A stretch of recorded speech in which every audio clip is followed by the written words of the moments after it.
and they would just respond to everything I did on stream as if I was talking to them only. I decided to read through them one time, and I saw the evolution of crazy. It went from, I'm so glad I found you on Twitch, you're awesome, happy to support, and then it evolved into, I'm so glad you're my girlfriend, you're amazing, and I love you. And then it turned into like, I'm so glad we're engaged. It got to, I'm in Houston, isn't your friend gonna come pick me up at the airport? He got a hotel in my P.O. box zip code. And so I could not go outside for like 2 weeks while he was in town. Hello everyone, and today we're talking about the Twitch streamer Amouranth. She's recently had a very scary experience with a stalker. But first, for those of you who don't know who she is, Amouranth became popular during the Twitch meta of the hot tub streams, which was just basically people just chatting in a hot tub or a pool. Not to say that's the only reason she's as popular as she is. She already had a following beforehand, but this really kicked it into the mainstream since she became controversial. And the reason she was controversial is because her using her body for financial gain, which now is pretty common, and I think it's fine.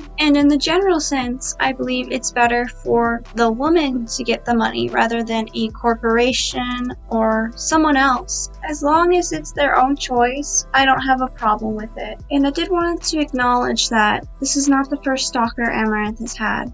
During the intro, I played a clip of her talking about a previous stalker, so this is an ongoing problem. And this is something I wanted to clear up right away. Just because she is in this line of work doesn't mean that she asked for this. It doesn't mean that she deserves this. I seen some comments that said, well, it was bound to happen. You should have known. And that's very victim blaming and very disturbing. And the scary thing is, stalking happens to a lot of people, mostly women. But not all these women are in the same line of work, and streamers in general have a problem with people becoming too close because of the parasocial relationship. Just something I'll go a little deeper into later, but that is one of the reasons why streamers in general have an issue with stalking. But in an even broader sense, women have more of an issue with stalking. And it is not the victim's fault, because it is the stalker's choice to do this. This event all started on May 8th, when she said, I have a stalker who has been in my area. He literally watches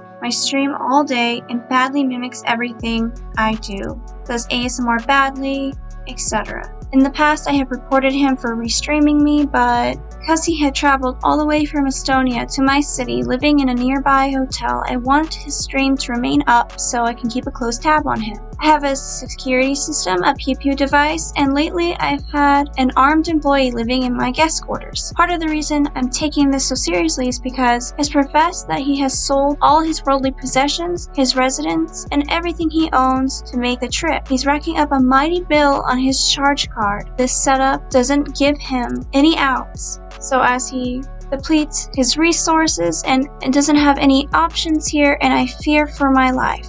And that he might do something drastic. When someone gives up all of their worldly possessions, that is a huge red flag, because it's giving themselves no way out. And people in this headspace are incredibly dangerous at times, because it's all or nothing. They've already given everything else up, so now they have nothing to lose. And why should we believe you? You got nothing left to lose? The police are aware of the situation. They know what hotel he's in, and they have a regular patrol, but they can't yet do anything despite his intent to come find me. He has literally made it his Twitch title on his stream, Find Caitlin and Make Her Mine.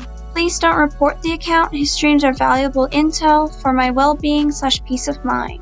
They know what hotel he's in. Apparently he moved last night. Different hotel nearby. This is some of the DMs Amouranth got after she came out about her stalker earlier this month. You're just some psycho female with a queen complex. You think you're almighty bad.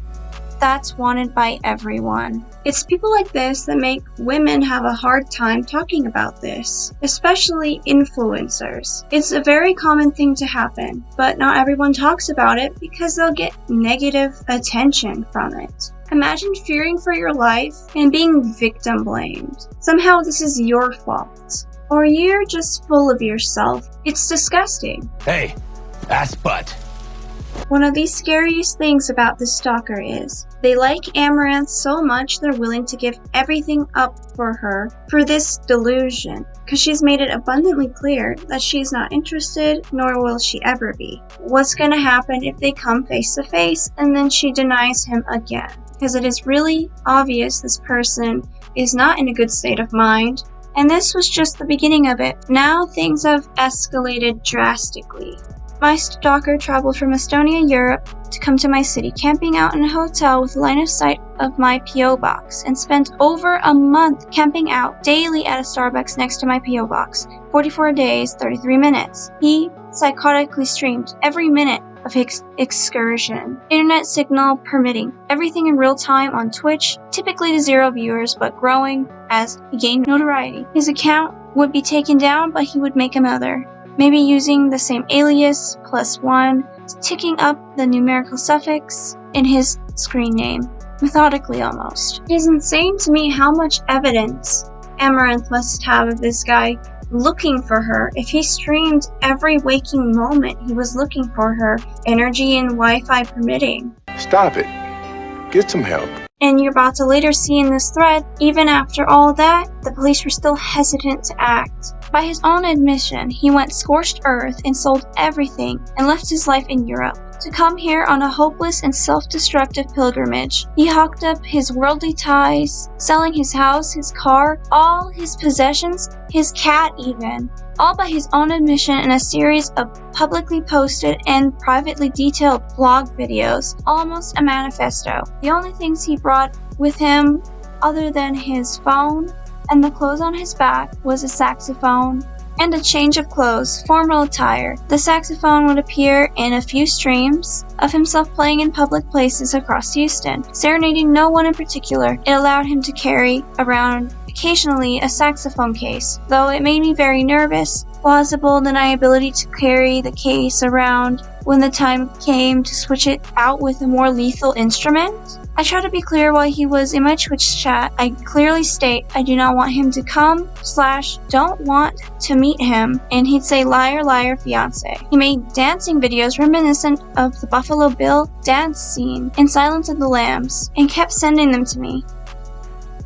I couldn't show too much of that scene because it is really graphic in the sense of nudity, so you can only imagine what she's been receiving, and having that unwantedly sent to you is very disturbing. He said he took in a feral cat while in Houston because it reminded him of the cat he sold / got rid of to make the journey here. The whereabouts of the cat he said goodbye in one video are unknown. He was here for at least 44 days according to his blogs and live streams. On Monday the 13th, he streamed himself as was his routine, but was dressed up and ominously carrying around his instrument case, contents unknown at the time. He changed to the formal attire he brought and made the mild journey to my residence. He cased the vicinity for 30 minutes. Cops declined to act. He streamed himself outside, slinking and mumbling about how he knew it was wrong, but I have to.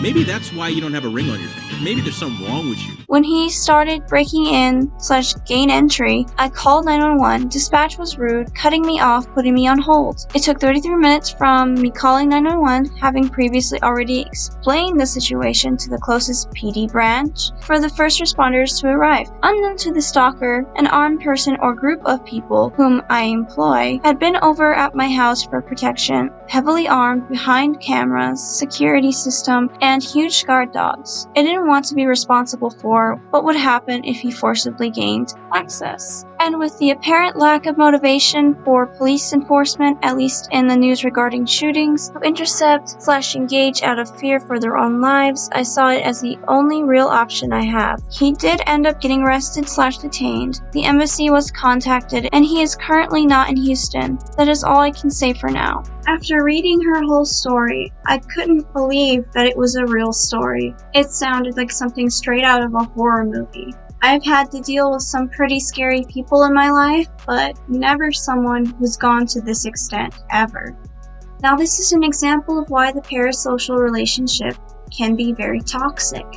Parasocial relationships are one-sided relationships where one person extends emotional energy, interest, and time, and the other party, the persona, is completely unaware of the other's existence. Parasocial relationships are most common with celebrities, organizations, or television stars. So obviously, streamers do fit into that umbrella. Parasocial relationships on Twitch are one-sided psychological bonds between a streamer and a viewer, where the audience feels intimately connected to the broadcaster without the feelings being reciprocated. And these sort of relationships have turned deadly, where people were so obsessed, they found them in real life, and when they were rejected, took their life. So anyone saying that she's making a bigger deal out of this than she should be are very wrong. Hey, ass butt. The police in these types of situations cannot intervene until it is far too late. The police needs to step up their game when it comes to stalking. There has been several cases where stalkers were reported and eventually the person being stalked were murdered by their stalker because the police couldn't do anything for them. They need solid proof that they are going to be harmed or they will not intervene. I can understand priorities and resources and all those types of things, but why did it take the police 33 minutes to help Amouranth? Thankfully, she had guard dogs and armed personnel. Well, what if it was a smaller streamer? What if it was just the average person who didn't have all those things? Would it have still taken 30 minutes? I don't know, but the only thing I can do is arm people with knowledge that this is a problem that exists, protect yourself, whatever it is will make you feel safer. If you're a streamer or content creator, please remind your audiences that you're not their friend. Listen loud and clear. None of your content creators, your favorite ones, including me, are your friends. And that might sound harsh, but most people will understand that you're just a person doing your own thing, creating things for fun. Other people will take it to other levels. And frankly, those are just the people you don't want in your community. I thankfully haven't had any bad actors come into my community, besides maybe Quantum TV, but that's not the same thing as a potential stalker or obsessive fan. Hopefully, at least. Maybe there's something wrong with you. That's not for everyone isn't the game that should be played. But let me know what you think down in the comments below. Please give me any video ideas you'd like, any topics, and I will see you all next time. Bye!